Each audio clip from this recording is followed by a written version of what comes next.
Hello viewers, শিবনামে দলনা চ্যানেলের পক্ষ থেকে আপনাদের সকলকে স্বাগতম। আশা করি সকলে ভালো আছেন। আজকে আমি নতুন একটি ভিডিও নিয়ে আপনাদের সঙ্গে আবার হাজির হয়েছি।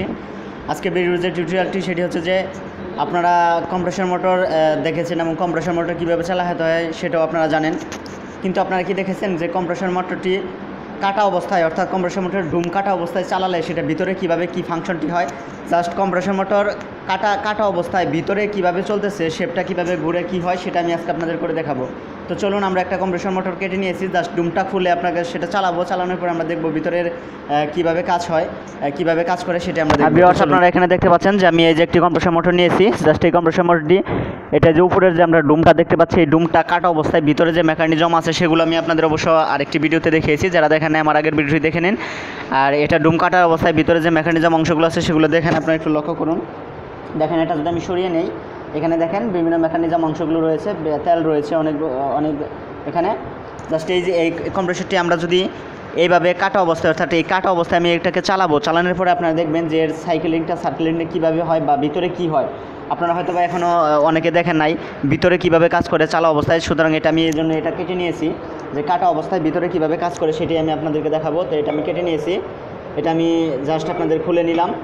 খোলার পরে এখানে আপনাদের লক্ষ্য করেন, দেখেন আমি এখানে পিটিসি এবং ওভারলোড দিয়েছি, সেখানে 2 পিন প্লাগ নিয়েছি। এখান থেকে আমি জাস্ট এটাকে পাওয়ার সাপ্লাই দেবো। এখানে আমি লক্ষ্য করুন আপনারা, এখানে আমি পাওয়ার সাপ্লাই দিচ্ছি। এখানে একটু লক্ষ্য করুন, জাস্ট আমি এখানে পাওয়ার সাপ্লাই 2 পিন প্লাগটি লাগিয়ে দিলাম। জাস্ট এখন আমি একটাকে অন করে দেবো এবং কম্প্রেসরটা চলা শুরু করবে। এবং কি আমরা মিটারে এম্পিয়ার অবশ্য দেখতে পারবো। আমরা মিটারে এম্পিয়ারটা লাগিয়ে নিই, এম্পিয়ার মিটারটি লাগিয়ে নিই এদিকে। আর ভিউয়ার্স, আমি আপনাদের আরেকটি কথা বলে নিই, এই মোটরটি আমি যখন চালাবো তখন কিন্তু আমাদের এদিকে এখানে এটার ভিতরে যেহেতু তেল রয়েছে, সুতরাং তেল ছিটাবে। সুতরাং আপনারা একটু সাবধানতার সাথে চালাবেন যাতে আপনাদের গায়ে তেল না লেগে যায়। তো আমি এটা পাওয়ার সাপ্লাই দিয়ে চালাই। আপনারা লক্ষ্য করবেন যে এখানে এখানে মেকানিজমগুলো কীভাবে কাজ করে। তো আমি পাওয়ার সাপ্লাই দিচ্ছি, দেখুন আপনারা একটু লক্ষ্য করুন যে এখানে কিন্তু আমাদের মোটরটি কম্প্রেসরটি চলা শুরু হয়েছে। এখন দেখেন চতুর্দিকে কিন্তু অনেক তেল ছিটাচ্ছে, আপনারা দেখতে পাচ্ছেন। আমি ক্যামেরাটি কাছে নিতে পারছি না, কারণ ক্যামেরাতে অনেক তেল লেগে যাবে।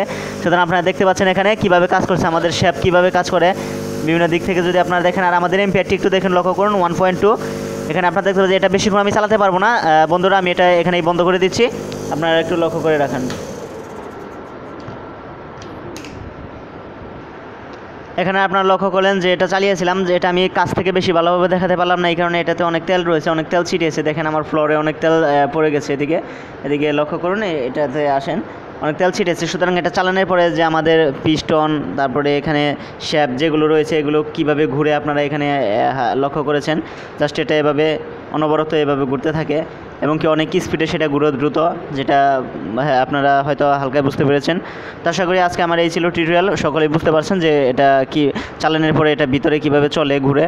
সুতরাং আমি আপনাদেরকে ঘুরিয়ে দেখিয়েছি। এটা বেশিক্ষণ আমি রাখতে পারলাম না, আগেই বলেছি তেল ছিটায়। সুতরাং আশা করি এই পর্যন্তই আজকের মতো এখানেই শেষ করব। তো সকলে ভালো থাকেন, সুস্থ থাকেন। আর আমার চ্যানেলটি যারা এখনও সাবস্ক্রাইব করে নেয় তারা এখনই আমার চ্যানেলটি সাবস্ক্রাইব করে নেন। এই বলে সকলকে ধন্যবাদ জানিয়ে আজকের মতো এখানেই শেষ করছি। আল্লাহ হাফিজ।